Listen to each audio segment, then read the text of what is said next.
La maladie n'est pas mon colis. La misère n'est pas mon colis. Le malheur n'est pas ma tasse de thé. La bonne santé, c'est là mon colis. Ok, bien, chers téléspectateurs, nous voici à l'heure de la génération de livres. Et pour cela, nous allons déjà commencer par ce qui est un des devoirs de la génération de livres, de vous transmettre une bénédiction, parce que nous sommes aujourd'hui le 2 de cette année 2021. Que Dieu vous bénisse et richement partout où vous vous trouvez, et que la grâce de Dieu abonde dans vos familles. En tout cas, nous croyons bien que l'Éternel est toujours devant et il est au contrôle de toutes choses. C'est pour cette raison que, chers téléspectateurs, nous vous disons encore bonsoir. Alors, vous avez suivi antérieurement une émission, vous avez suivi, il y a eu beaucoup de réactions, oui, il y a eu beaucoup de réactions où nous avons reçu le frère Dick sur cette tribune. En tout cas, il y a eu beaucoup de réactions. Et je suis sûr que certainement, vous allez attendre encore un instant parce que préoccupé par son programme, en tout cas, je crois que Dieu voulant, d'ici la semaine prochaine, nous allons revenir avec le frère Dick.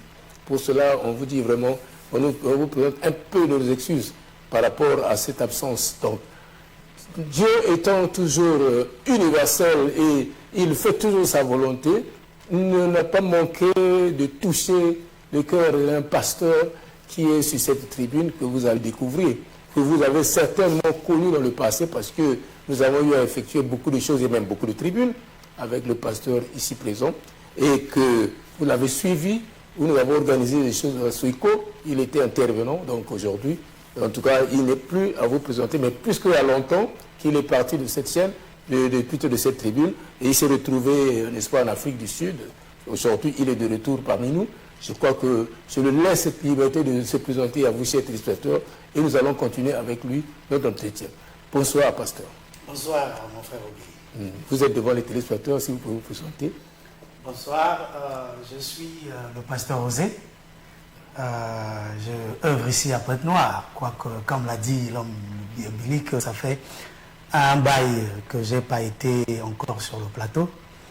Mais aujourd'hui, le Seigneur a permis que je sois encore présent avec vous, afin de partager avec les téléspectateurs, qui sont nos frères et sœurs, le message selon ce que le Seigneur a voulu nous transmettre ce soir.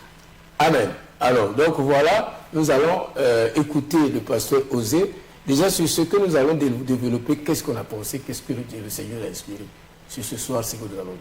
Bon, ce soir, nous allons parler sur un thème bien précis et très important, qui sera comme un message d'alerte. Vous savez, quand le soleil, le jour approche, il doit avoir le chant du coq. Sûrement que le coq va chanter. Ah, le coq va chanter. Cela veut dire que vous avez compris que c'est la manière où Jésus parlait à ses disciples. Hein. Il ne parlait pas droit au but, hein, mais il parlait d'une manière et les disciples aussi comprenaient, mais sauf qu'ils étaient dans la pensée toujours du grand Seigneur Jésus-Christ. Alors, donc ce soir, nous allons, n'est-ce pas, chercher à éventrer le pasteur Osé qui nous dépose ce qu'il a dû, n'est-ce pas, emmagasiner. Donc, pasteur Osé, pouvez-vous parler à nos téléspectateurs et à nous-mêmes qui sommes sur cette tribune, vraiment, quand vous dites bien que c'est une alerte, de quoi s'agit-il réellement, l'alerte dans les églises? Parce que aujourd'hui, le constat est clair. Apparemment, comme si c'était une mortalité. Ah oui. Les églises sont tellement mortes. Qu'est-ce qui se passe? Quelle alerte que vous apportez? Bon, au fait, l'alerte va concerner non seulement... ça ne va pas concerner la religion. Je vais parler à l'église de Jésus-Christ. Tout à fait. Je ne veux pas parler autant que pasteur des églises de réveil, ça serait dans le cadre de la religion. Je vais parler d'un message universel qui regarde toute personne qui a la profondeur de l'éternité. Ah, ça c'est exact. Quel que soit l'endroit où il se rassemble, le message que je vais apporter va le concerner. Ah oui. Voilà. Et c'est ça le vrai chrétien. C'est pas ceux qui sont tagnés, qui se regroupent pour dire l'église de réveil, église du message, église de catholiques, église. Mais ça, c'est la généralité. Oui. Tous, ils ont une même pensée et c'est pour ça que Jésus dit, mes frères sont ceux qui écoutent et qui font la volonté de mon Père. Amen. Ok, ce n'est pas les subdivisions des congrégations, mais ce sont ceux qui font la volonté de mon Père. En tout cas, vous avez raison, pasteur Osé. Oui, allez-y. Au fait, les subdivisions, moi je suis de Branham, je crois au message du frère Branham, moi je suis pentecôtiste, méthodiste, et comment ça nous appelle, c'est de l'église protestante, catholique, où je suis bouddhiste, je suis de l'écancard de ceci, tout ça c'est la religion. Or, Jésus n'est pas venu pour apporter une religion. C'est là que se trouve le grand problème. Ah ouais.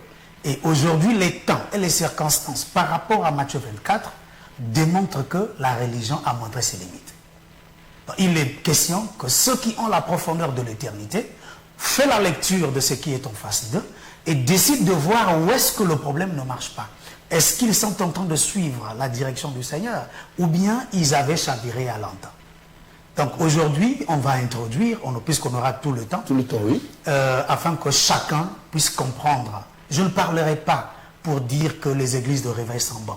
Nombreux seront surpris d'entendre le message dans l'angle que je vais l'apporter. Tout à fait. En tout cas, on vous laisse tout le temps, pasteur Osé, parce que même moi qui suis sur cette tribune, en tout cas, je suis volontiers pour écouter ce message. Ok, merci beaucoup, frère Obili. Je vais lire dans Matthieu chapitre 24. Il est écrit, je vais lire Matthieu 24 à partir du verset 3. Il est écrit. Il s'assit sur la montagne des Oliviers et des disciples vinrent en particulier lui faire cette question. Dis-nous, quand cela arrivera-t-il et quel sera le signe de ton avènement et de la fin du monde? Jésus leur répondit, prenez garde que personne ne vous séduise, car plusieurs viendront sous mon nom, disant, c'est moi qui suis le Christ, et ils séduiront beaucoup de gens.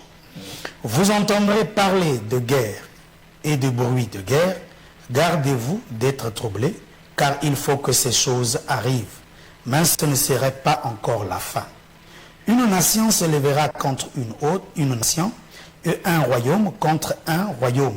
Et il y aura en divers lieux des famines et des tremblements de terre. Tout cela ne sera que le commencement des douleurs. Alors, on vous livrera au tourment et l'on vous fera mourir. Et vous serez haïs de toutes les nations à cause de mon nom. Donc là, je prends l'écriture encore dans Luc 21. Je prends à partir du verset 5, toujours sur la même pensée. Luc 21, 5, il est écrit, comme quelques-uns parlaient des belles pierres et des offrandes qui faisaient l'ornement du temple, Jésus dit, les jours viendront où de ce que vous voyez, il ne restera pas pierre sur pierre qui ne soit renversée. Ils lui demandèrent, Maître, quand donc cela arrivera-t-il et à quel signe connaîtrons-nous tant que ces choses vont arriver? Jésus répondit, prenez garde que personne ne vous séduise, car plusieurs viendront en mon nom, disant, c'est moi et le temps approche, ne les suivez pas. Quand vous entendez parler de guerre et de bruit et de soulèvement, ne soyez pas effrayés, car il faut que ces choses arrivent, premièrement. Mais ce ne sera pas encore la fin. Alors il leur dit, une nation se lèvera contre une nation et un royaume contre un royaume. Il y aura de grands tremblements de terre et en divers lieux des pestes et des famines. Il y aura des phénomènes terribles et de grands signes dans le ciel. Mais avant tout cela, on vous mettra la main sur vous et l'on vous persécutera. On vous livrera aux synagogues, on vous jettera en prison, on vous mènera devant des rois et devant des gouverneurs à cause de mon nom. Voilà, bien-aimés dans le Seigneur, ce dont je voulais lire avec vous ensemble. Passons à la pensée que j'ai, parce que je ne suis pas venu lire la Bible pour vous, parce que je crois que vous en avez à la maison et vous avez le temps de le lire constamment. Mais le plus important, c'est la pensée que le Seigneur m'a donnée, que je suis censé partager avec vous ensemble. Je dirais, on va récapituler un peu. Le jour où Dieu voulait délivrer Israël de la captivité de l'Égypte, Israël en captivité pendant 430 ans. Dieu envoie Moïse et lui dit, Moshe, va vers le peuple et dis-leur que le Dieu de vos pères a écouté vos cris et il m'a envoyé vers vous. Tout à fait. Donc, c'était le peuple qui était en captivité, opprimé, qui voulait retourner au commencement, donc dans la terre de leur père. Ne pouvait pas aller. Ils cherchaient par un libérateur. Et Dieu pourvoit le libérateur, c'est Moshe. Moshe arrive et leur donne la nouvelle. Il faut rentrer maintenant à la maison, le temps est arrivé. Maintenant, pour qu'eux rentrent à la maison, ils ne pouvaient pas rentrer à la maison sans pourtant que le bourreau ne soit vaincu. Or, le bourreau doit être vaincu. Le bourreau, en ce moment-là, c'était Pharaon. Pharaon n'était que le représentant spirituel de toutes les forces des entités spirituelles qui dominaient sur l'Égypte et sur tous les contrées. Donc, il est arrivé en ce temps-là, Moïse est allé voir Pharaon. Moïse a fait une démonstration sur ce que Pharaon connaissait. Pharaon aussi a fait jeter son bâton et les deux bâtons sont devenus des serpents comme celui de Moïse. Et Moïse est resté calme. Le serpent de Moïse avala le serpent des pharaons. En ce moment-là, déjà, le message est passé. Que la divinité sur laquelle s'assied Pharaon a été vaincue.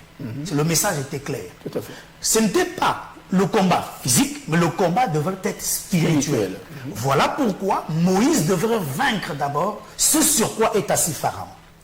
C'est alors que nous constatons, Dieu devrait humilier jusqu'à la dernière goutte tous ceux sur qui Pharaon espère, autant des forces spirituelles qu'il a cru pendant des années. Voilà pourquoi il y a eu toutes ces 10 plaies. Ces plaies-là sont venues, au fait, c'est dans le but de mettre à nu qu'il n'y a pas d'autre Dieu en dehors de lui, l'Éternel, le Dieu d'Abraham, Isaac et Jacob. Il n'y a que lui. Voilà pourquoi Moïse, en son temps, a fait tout ce que nous avions vu. Là, il y a eu les sauterelles, il y a eu les crapauds, il y a eu les maladies, il y a eu le changé en sang, il y a eu la tempête de grêle, il y a eu, et en dernier ressort, les morts-nés. Les premiers nés qui sont morts. Tout à fait. Les premiers nés qui sont morts, ils sont tous morts en un jour. C'était le dernier coup fatal. Maintenant, le problème, c'est que Israël voit et comprenne sur quel Dieu il faut qu'il mette sa confiance et sa foi, qui n'ont pas tort d'avoir espéré dans le Dieu de leur père. Maintenant, Pharaon devrait comprendre, et tous ces mages et tous ces hommes spirituels, que là où eux ils se sont assis sur leur tradition, sur les sciences occultes, il n'y avait rien de bon. C'est l'Éternel, le Dieu de Abraham, Isaac et Jacob, qui est monté au-dessus de toutes choses. C'est en ce moment-là que chacun d'eux devrait comprendre. Donc Dieu a fini par révéler qu'à l'État et à la religion de l'époque, que vous ne valez rien, c'est moi qui conduis toutes choses. C'est en ce moment-là qu'on a constaté que Moïse est sorti avec tout le peuple. Maintenant, aujourd'hui, de nos jours, quand le Seigneur Jésus est venu, il annonce un message. Il dit, le royaume des cieux est là. Par Jean-Baptiste d'abord. Jean-Baptiste montre que le royaume des cieux est là, répentez-vous. Et baptisez-vous, ils se sont baptisés. Maintenant, quand Jésus est venu, Jean-Baptiste dit, voici l'agneau de Dieu qui ôte le péché du monde. C'est lui l'agneau de Dieu qui ôte le péché du monde. Donc, ça veut dire que tout ce que vous recherchez de la part de Dieu, Dieu l'a enfoui en Jésus. Jésus est le sacrifice que Dieu donne pour le salut. Voilà, Pierre, Jean, Jacques et le reste ont suivi, ont cru en Jésus. Et Nicodème, dans son coin, a cru aussi en Jésus. Et voilà, Jésus a fait des miracles, a fait tout. Le jour que l'aveugle né a été guéri, les pharisiens ont demandé, explique-nous comment, il a expliqué. Après, ils ont encore demandé, explique-nous encore, il a expliqué. Pour la 3e fois, l'aveugle ne dit quoi? Je ne comprends pas, je vous ai expliqué 2 fois. Mais vous continuez à me demander, voulez-vous être aussi de ses disciples? Ils ont dit non, cet homme est un pécheur et un brigand. L'aveugle a dit, non, nous savons que Dieu n'exauce pas les pécheurs. Il a ouvert mes yeux à moi. Nous n'avions jamais vu ça en Israël. C'est quoi? La confirmation qu'il était le Messie. Maintenant, c'est le même Messie qui décide de parler ce jour-là. Après que les disciples ont fait le constat sur le climat qu'il y avait en ce jour. Ils lui ont demandé, maître, tu vois la beauté de ce qui nous entoure, qui est dans le temple, comment est-ce que tout est orné? Il dit, bon, il faut que je déclenche la chose. Il dit ceci, je vous dis une chose. Tout ce que vous voyez ne restera pas pierre sur pierre, comme nous l'avions lu. Et il a énuméré des événements qui vont précéder son avènement, en disant que vous entendrez des guerres et des bruits de guerre. Il y aura la famine, il y aura ceci, comme nous l'avions lu. Mais une chose est vraie, examinons minutieusement toutes les paroles du Seigneur. Nous sommes conscients avec vous ensemble, si ce n'est que concernant les guerres, le monde entier a été dans la guerre. 2 fois, 2 guerres mondiales, la première et la seconde. Et qu'est-ce qui est passé? La première et la seconde, c'est toujours les hommes, par les intérêts égoïstes, qui ont soulevé des guerres. Et voilà, juste pour accomplir la prophétie du Seigneur Jésus. Parce que Jésus l'avait dit, il y aura des guerres. Une nation se lèvera contre une autre. Hitler a bu je ne sais quoi et s'est levé contre le monde. Et voilà, il fait la guerre à tout le monde, dans le but d'asseoir le pouvoir. Juste que la chrétienne de Jésus, sa parole s'accomplit. Que sa parole ne retournera pas à lui sans avoir accompli ses desseins. Donc le but était que de prouver que Jésus n'avait pas tort. Il avait vu la prophétie, c'est voir ce qui viendra. Tu n'es pas celui qui décide ce qui va venir, mais tu vois juste l'avenir. Jésus a vu l'avenir des hommes. Il a vu le comportement des hommes dans les années à venir. Qu'à cause de la soif du pouvoir, ils vont se battre. Et voilà, nous avions été exposés à la première et à la deuxième guerre mondiale. Nous avions exposé depuis toujours, aujourd'hui là où nous parlons, à des faux prophètes. Il y a ceux qui viennent au nom de Jésus. Mais quand vous les regardez dans ce qu'ils font, ils sont loin des principes et des règles qu'a suivi Jésus-Christ. Ils sont loin de tout ce que Jésus a dit. Pourquoi? Jésus a dit, ils viendront. Ils sont là. Sa parole s'accomplit. Nous montons encore, nous regardons, il y a de ceux qui viennent encore dans d'autres directions. Comme on dit, de ceux qui viennent dans le sens de vouloir impressionner. Ils ont construit des grandes églises, ils ont fait tout ce qu'il faut. Ils ont bâti tout ce que vous connaissez aujourd'hui. Et voilà, la terre a été subdivisée à plusieurs groupes. Vous entendez, je suis de telle religion, je suis de tel ceci, je suis de tel cela. Et tous ensemble disent, nous prions Dieu. Voilà. Ainsi, même les bien-aimés, nos frères musulmans, frère Obéli, parmi les musulmans, tous ne sont pas égarés. Il y a des musulmans honnêtes.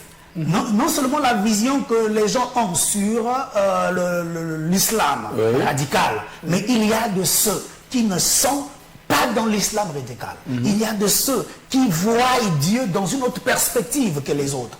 Donc c'est dans cet objectif que tous ensemble, j'aimerais qu'on fasse un peu nos lectures. Que ce soit ce que Mahomet a dit, d'autres disent Mahomet est notre prophète. C'est ça le musulman. Les chrétiens disent que Jésus-Christ est notre prophète. C'est bien, on sait partager des prophètes qui font les bases des religions quelque part. Mais dans le fond, Dieu n'a pas besoin de la religion. Dieu a besoin des hommes spirituels. Tu n'es pas obligé d'être dans une religion quelconque. La religion chrétienne, la religion musulmane, la religion juive, et les autres religions, tous ensemble forment un même club de l'égarement. Mais en réalité, quand Jésus vint, il fait remarquer même à la femme samaritaine que vous adorez ce que vous ne connaissez pas. Mais nous adorons ce que nous connaissons. Et il dit, l'heure est arrivée où les vrais adorateurs doivent adorer le Père en esprit et en vérité. Il n'a pas montré une religion. Ce que le pharisien a créé, Jésus montre qu'il faut sortir. Il ne crée pas de religion. Il crée là, au fait, il ouvre la porte à l'ancien culte. Le culte dans lequel s'étaient retrouvés Abraham, Isaac et Jacob. Ils n'étaient pas partis d'une congrégation quelque part. Ils étaient bel et bien des hommes qui avaient une communion avec le Dieu créateur, mais sans avoir une congrégation quelque part. Ils n'étaient pas du nombre de ceux qui disaient que moi je suis de telle église, moi je suis de telle communauté. Non, ils étaient juste des hommes qui marchaient avec Dieu. Quand nous lisons bien la Bible, vous lirez Abraham marcha avec Dieu. Il est écrit aussi Enoch marcha avec Dieu. Le problème, c'est de marcher avec Dieu. Donc Jésus, c'est ça là où on peut être. Voilà. Jésus vient dans le but de former des hommes qui vont marcher avec Dieu. Quel que soit l'endroit où on peut être. Parce que l'endroit dans lequel tu vas être, au fait, c'est juste comme on appelle des couvertures. Voilà. Parce que ces endroits, ces religions-là, tout ce que j'ai cité, les religions, on ne rentre pas au ciel. On n'est pas en communion avec Dieu parce qu'on est membre d'une religion quelque part. Tout à fait. Non, on est en communion avec Dieu. La communion avec Dieu monte au-dessus et au-delà de toutes les religions. Tu n'es pas chrétien car Jésus n'a pas formé des chrétiens. Il a formé des disciples. Le nom chrétien est venu après une raillerie. Ce n'était pas un nom que les apôtres prenaient. C'est un nom qui est venu après aussi sang des chrétiens. Dans le sens de mépriser. Mais eux, dans ce temps-là, n'acceptaient pas qu'ils sont chrétiens. C'est Constantin, quand il a pris la relève en 400... c'est pas 325? Non, 325, la première concile du lycée. En 325. Et la deuxième, c'est là où ils ont pris les noms que nous prenons chrétiens. C'est là où aujourd'hui, tout le monde dit la religion chrétienne. Mais avant que Constantin ne donne un nom à la religion chrétienne, les apôtres, comment ils s'appelaient? Ils s'appelaient juste l'Église. Les apôtres, les docteurs et tout, ça tout ce monde, c'était l'Église. Ouais. L'Église tout court. Quand tu lis même Paul qui écrit, il dit à l'Église de Dieu qui est à Éphèse. L'Éphèse, c'est une ville, juste pour pointer de quelle Église il parle, local il parle. Ça se trouve à Éphèse. Mais cela ne veut pas dire que l'Église, c'est un endroit géométrique. Non, l'Église, c'est des hommes. C'est nous l'Église. C'est moi l'Église, c'est toi l'Église. Le bâtiment que nous construisons, c'est juste un endroit où nous venons pour nous rassembler. On ne peut pas dire que c'est l'Église. L'Église n'est pas construite avec du matériau. L'Église est construite avec du sang de Jésus. Or, le sang de Jésus-Christ, on ne le voit pas de nos yeux. C'est dans la parole qui est prêchée. Ainsi, tous ceux qui croient à l'œuvre de la croix, c'est sentir l'Église. Pas les bâtiments. Maintenant, l'erreur vient d'où? Aujourd'hui, là où nous parlons. Pourquoi les hommes sont devenus lents à comprendre et à saisir la pensée du Seigneur? C'est justement parce que on a formé la religion. À cause de la religion, nombreux se sont aveuglés. Ils ne cherchent plus sa relation avec Dieu. C'est le pasteur seulement qui a une relation avec Dieu.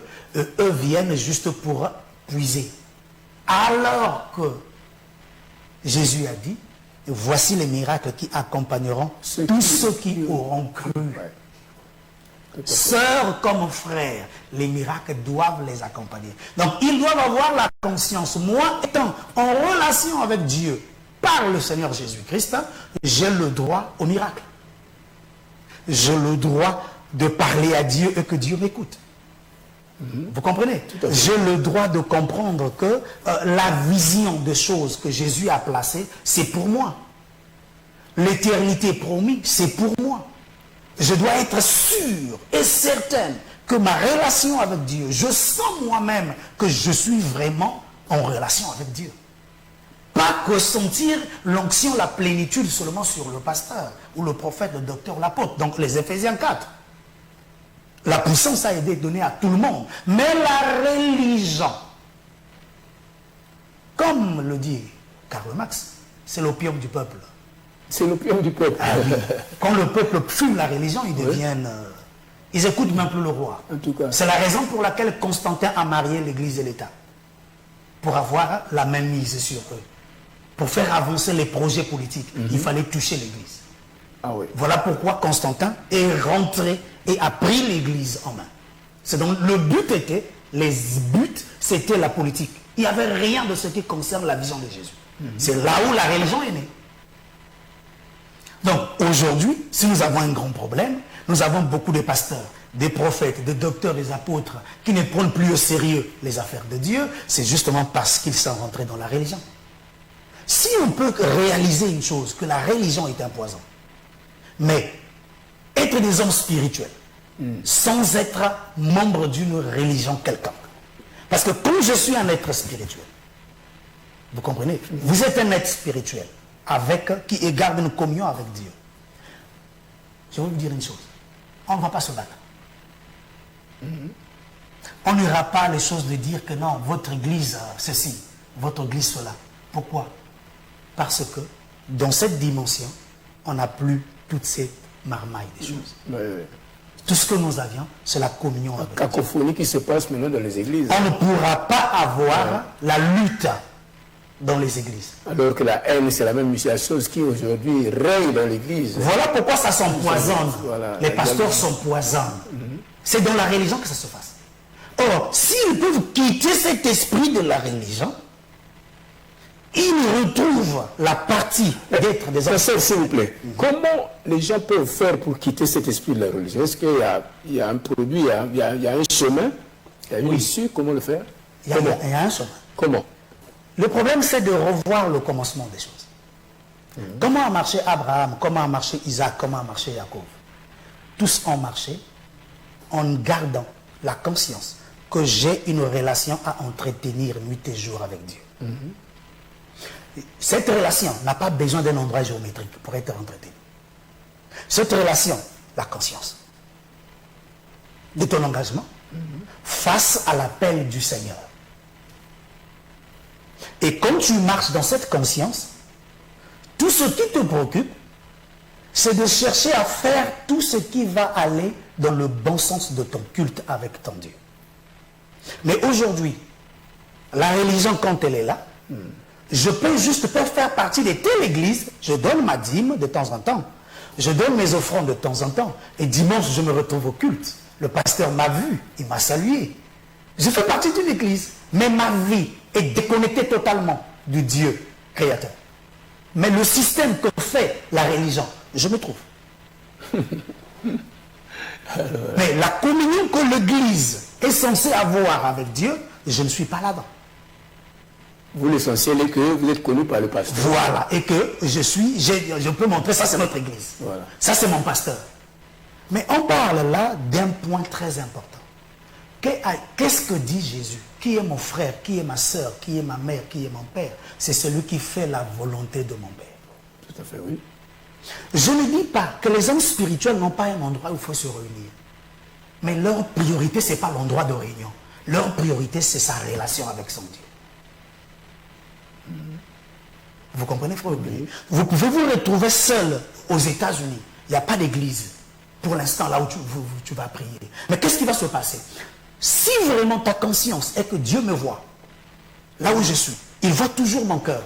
De la même manière que je me voyais au Congo, tu te rendras compte que la relation, de la même manière que tu la prenais au sérieux, tu l'alimentais par des jeûnes et prières, par la crainte de Dieu, par se séparer du péché, tu continueras à faire la même chose. Qu'il y ait des frères ou des sœurs ou des pasteurs ou pas, tu continueras à garder la même relation avec Dieu. Tu es connecté d'office. C'est ce que nous sommes censés garder. Maintenant, si l'Église s'égare aujourd'hui, et toutes les religions, parce que nous sommes aujourd'hui confrontés à une situation qui nécessite une lecture universelle. Oui. Bon, moi je suis, comme on dit vulgairement, chrétien. Quoique, en réalité, je mets la parole. Dans le fond des choses, quand vous regardez, Jésus, tout ce qu'il a prédit, c'est pour marquer son avènement. Mais quelle est l'attitude de l'Église aujourd'hui? L'Église prouve qu'ils sont en train de dormir. Jésus a mis les signes. Il dit le jour, l'heure, vous ne connaissez pas. L'année ni quoi. Mais je vous donne les signes avant-coureurs. Des signes précurseurs qui vont vous annoncer. Faites attention, il est temps de se redresser parce qu'il est en route. Tu comprends? Et quand il dit, il y aura des guerres, nous avions déjà vu des guerres. Quand tu le dis, il y aura de la famine, frère Obili, la famine est remplie la terre. Nous parlons de beaucoup d'endroits aujourd'hui. Les gens crevent de faim. Nous parlons de la crise économique. C'est la crise économique qui nous a frappé tous de plein fouet, à peine. Les années antérieures. Je pourrais dire, il y a à peine... donc ça fait au moins près de 10 ans que la crise économique était déjà rentrée. Mais nous commençons à vivre les conséquences plus tard. Maintenant, aujourd'hui, surtout dans nos pays, et la crise devient de plus en plus compliquée. Et toutes les familles sont touchées. Maintenant, que fait l'Église? Quelle est la lecture de l'homme de Dieu? Quelle est la lecture du frère, de la sœur, face à ces genres d'événements? Car Jésus a dit, les apôtres ont vécu ce qu'on appelle, on vous livrera aux tribunaux et aux synagogues. Ils ont vécu ça. Les apôtres ont vécu d'autres places, quand il a dit que celui qui sera dans tel endroit ne retourne pas à la maison pour prendre la tunique. Pourquoi? Fuit déjà. Ils ont vécu ça. C'est pendant il y a eu le siège de Jérusalem. Nombreux sont morts. Jésus avait prédit. Maintenant, aujourd'hui, là où nous parlons, nous avons maintenant un autre point, frère Obili. Un point très important qui marque l'avènement du Seigneur. Je dirais, c'est le point phare que l'Église, en réalité, doit voir, ouvrir ses yeux. Et c'est ce que vous parlez de réveil. Voilà. J'ai parlé, le thème, c'est l'Église, réveille-toi. Jésus est à la porte. Oui. C'est le thème dans lequel je suis venu. Donc, le message, le vrai message, je commence là. Tout à fait. L'Église doit bien voir. Si nous avions vécu toute la première partie des prophéties de Jésus sur sa venue, nous sommes arrivés au moment où il parle des pestes. Vous comprenez? Nous sommes arrivés au moment où le monde entier est paralysé par un virus, le coronavirus. Coronavirus. Le monde entier a touché, le coronavirus a touché tous les secteurs. Le monde entier est en émoi. Je suis conscient, depuis que je suis né, c'est aujourd'hui que j'ai compris et vu la vulnérabilité de tous les systèmes mondiaux. Que ce soit le système politique, le système monétaire, éducatif, tout est menacé.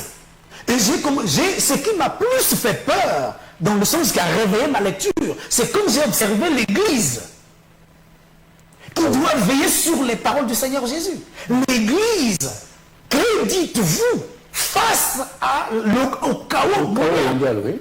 Parce qu'aujourd'hui, nous avons un problème avec un virus. Mais le virus l'a fait quoi? Le virus a privé les gens. C'est très bien, frère. Pourquoi j'ai parlé de la religion au début? Le virus a démontré que la religion n'a pas sa raison d'être. Malgré le communisme, malgré tous les clubs de tous ces éminents pasteurs, avec tout le respect, comme vous les aimez bien, de tous les éminents pasteurs qui tiennent le pastorat de Pointe-Noire, du Congo-Brazzaville, de Kinshasa, de l'Angola, de la Namibie, de l'Afrique du Sud, des États-Unis, de l'Australie, de l'Autruche, tout ce monde-là ont été frappés de plein fouet. C'est pour ça que je comprends pourquoi le président Kagame a fermé les églises. Hein. Bon, le président Kagame ne devait pas seulement fermer les églises chrétiennes, il devrait fermer tous les lieux de culte. Que ce soit chez les musulmans, que ce soit sur tout le monde, parce que ça frappe tout le monde. Aucune religion n'a été épargnée, frère de Billy. J'ai même suivi dans notre pays, l'église catholique n'a pas pu prier. Parce que son jour où son Christ naît, le jour où son Christ est né, le 24 décembre, pour rentrer au 25 décembre, eh bien, mon frère, d'autres ont critiqué, on dit, Jésus va naître à 12h aujourd'hui. Vous comprenez? Tout à fait. Pourquoi? Parce qu'on a bâti une religion autour. En fait, c'est la vulnérabilité là que j'aimerais que tous comprennent. Que ce soit les musulmans, que ce soit les bouddhistes, que ce soit ceci. Tous sont vulnérables. Le système est faux. Or, si tu es resté, nombreux sont devenus rétrogrades. Beaucoup de pasteurs ont voulu réfléchir. Qu'est-ce qu'il faut faire? Parce qu'ils ont gardé les frères et les sœurs dans la dépendance du lieu du culte. Ils ne les ont pas connectés réellement avec le Seigneur Jésus-Christ. Amen. Parce que s'ils les avaient connectés avec le Seigneur Jésus-Christ, ils n'auront pas peur. Je n'ai pas besoin de te voir tous les jours à l'église pour que je comprenne que tu as une bonne communion avec Dieu. Non. J'ai juste besoin de sentir l'odeur de l'homme connecté. Parce que quelqu'un qui est spirituel reconnaît l'autre spirituel. L'autre spirituel, oui. Tout à fait. Aujourd'hui, les pasteurs et les prophètes, les conducteurs des assemblées, que ce soit à la mosquée, tous voyaient la fidélité par rapport à ta venue. Au lieu du culte. Mais aujourd'hui, tout est mis à terre. Dans le monde entier. L'église, où est ta vision? Qu'est-ce que tu vois maintenant devant toi? Qu'est-ce que tu comprends face à la situation actuelle? Parce que la situation actuelle nous demande de revoir notre marche, notre communion individuelle avec Dieu. Où est-ce que j'en suis? Parce que si hier, je me suis caché derrière une église, une assemblée locale, aujourd'hui, en ce jour, nous allons où? Vers la révélation de l'Antichrist. Nous avons aujourd'hui déjà tous les jalons qui est posé aujourd'hui, frère Obili, emmènent à la marque de la bête. Ah oui? Je vous dis la vérité. Regardez bien. Ils ont réussi leur coup. Démontrez-nous ça. Ils ont réussi leur coup, mon frère. Le monde entier est dans la peur. Oui. Vous comprenez? Ils ont oublié même que Dieu existe et est capable de guérir les malades. Ils ont oublié. Et oui, que Dieu existe et qu'il est même capable de guérir les malades. Aujourd'hui, le coronavirus est devenu la bête noire de tous, même les pasteurs. Vous comprenez? Tout à fait. Aujourd'hui, qu'est-ce que l'on dit? C'est vrai, les mesures barrières, c'est vrai, je n'en disconviens pas. Parce que moi-même de carrière, je suis du domaine de QHSE. Hein, je maîtrise bien ces choses-là. Comment se font les mesures barrières et tout ça. Mais, je vais vous dire une chose. Rien ne tient si ce n'est que Dieu. J'ai été le numéro 2 de HSE dans une boîte à Cape Town, je vous dirai une chose, tout le plan qu'on mettait en place, j'ai fini par comprendre une chose. Le plan est parfait, mais sur le terrain, on croise d'autres éléments qui mettent ton plan en péril. Et qu'est-ce qu'il faut faire? J'avais toujours confiance en Dieu seul qui peut garder tout ce monde. Aujourd'hui, coronavirus, il est là. C'est bien. L'épidémie, les gens sont morts. On a vu par-ci, par-là. La peur a saisi. Mais celui qui est l'être spirituel n'a pas peur. Parce qu'il sait avec qui il est connecté.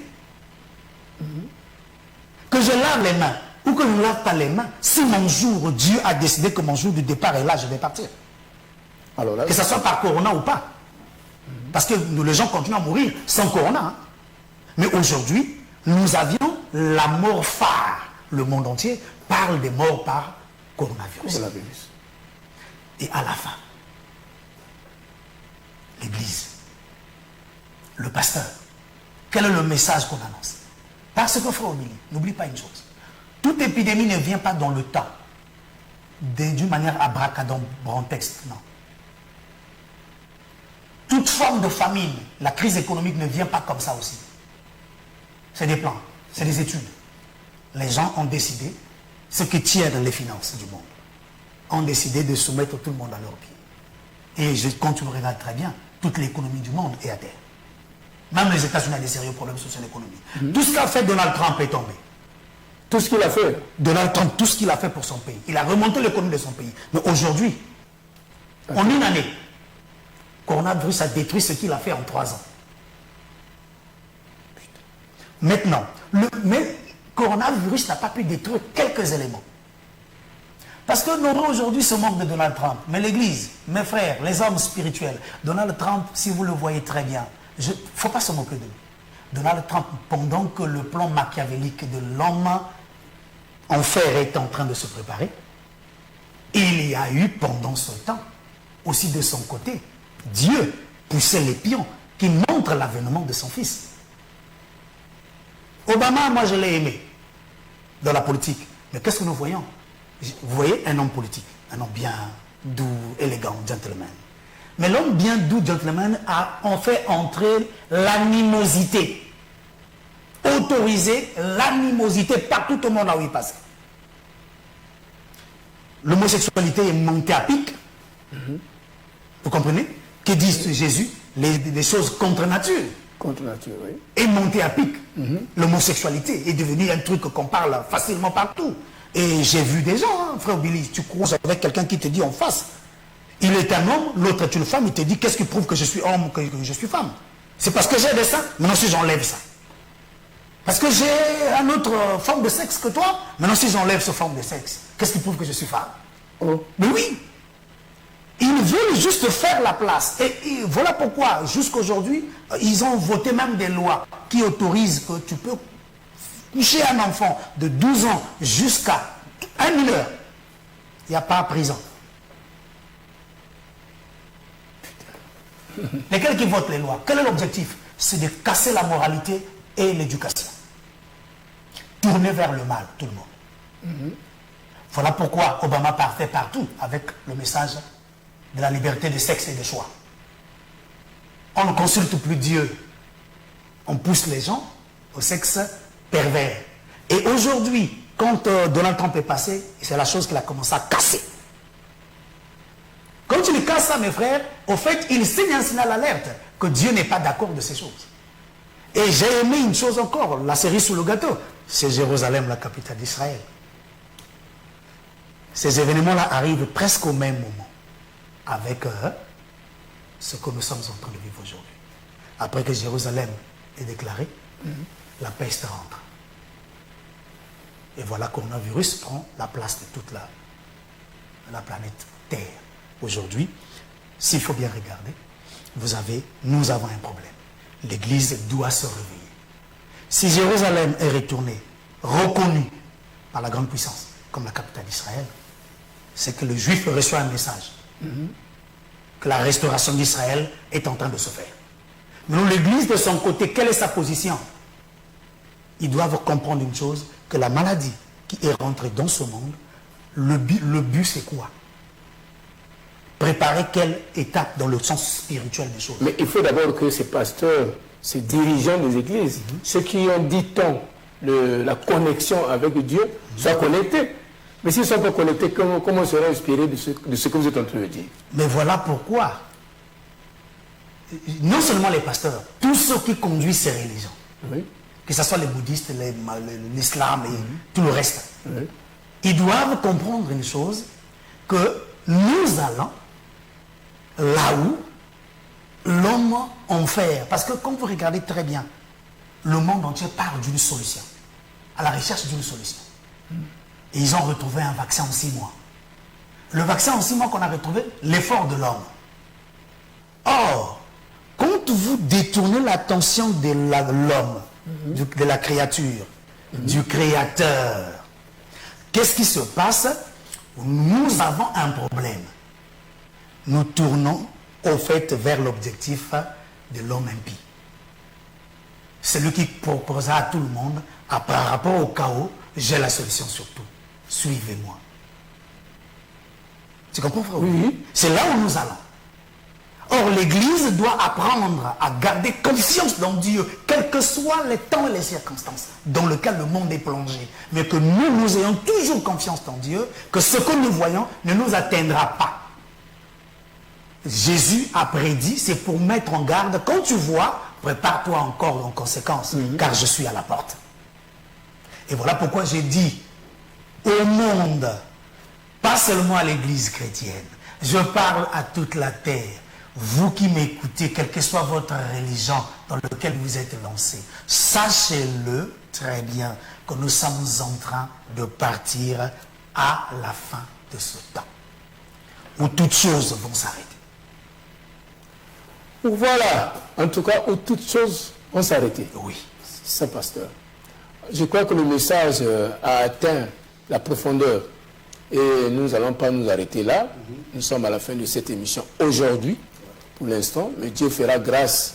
Et par sa grâce, nous allons continuer avec le pasteur Osée. Ne vous en faites pas.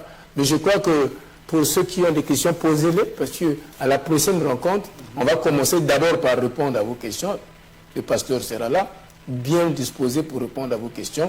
Et à la prochaine occasion aussi, Dieu voulant, nous allons faire de telle sorte que ça soit indirect, pour qu'il y ait un contact direct avec vous, parce que vous aurez certainement beaucoup de choses à poser et beaucoup de choses à chercher, comment édifier, comment s'édifier autour de ce sujet. Mais vous avez compris qu'aujourd'hui, nous n'avons pas traité le problème d'une église. Ce n'est pas une église et on n'a pas invité le frère du message pour nous parler du message. Non. Je vous ai toujours dit qu'à la tribune de la génération d'église, c'est le Mont Carmel, où se rencontre tout le monde. Donc tous ceux qui disent croyons, qui croient en Dieu, en tout cas c'est ici, et vous écouterez beaucoup de sons. Là, vous venez d'écouter un son, et je crois que c'est profond parce qu'il est allé au-delà des limites. Il a traversé et a parlé à toute la terre. Donc il ne s'est pas axé sur une congrégation ou bien sur une église, non. À toute la terre, il a donné le conseil qu'il faut. Je crois que nous devons nous ressaisir et nous orienter vers Dieu. C'est ce que nous crions chaque fois sur cette tribune. C'est plutôt avoir la connexion avec Dieu que d'avoir les connexions avec les pasteurs pour faire le gymnastique que nous sommes en train de voir aujourd'hui dans les églises. Parce que là-bas, c'est la dîme, l'offrande, c'est ce qui est un tabou. Parce qu'on doit payer pour soutenir. Il n'y a pas un problème de soutenir. Le problème de soutenir, en tout cas, ce n'est pas un faux problème. Mais sauf que la connexion est plus que tout ça. Parce que tout ça, là, c'est charnel. Alors, en tout cas, faisons très attention. Et que Dieu vous bénisse richement pour ce beau message que je viens d'écouter. En tout cas, édifiant. C'est un message édifiant et qui doit interpeller. Pour cela, gloire que soit rendue à Dieu. Et à nos prochaines émissions, comme je vous ai dit, le même pasteur reviendra. Posez vos questions tranquillement, on vous les répondra et nous allons continuer avec vous. Que Dieu vous bénisse. La maladie n'est pas mon colis. La misère n'est pas mon colis. Le malheur n'est pas ma tasse d'été. La bonne santé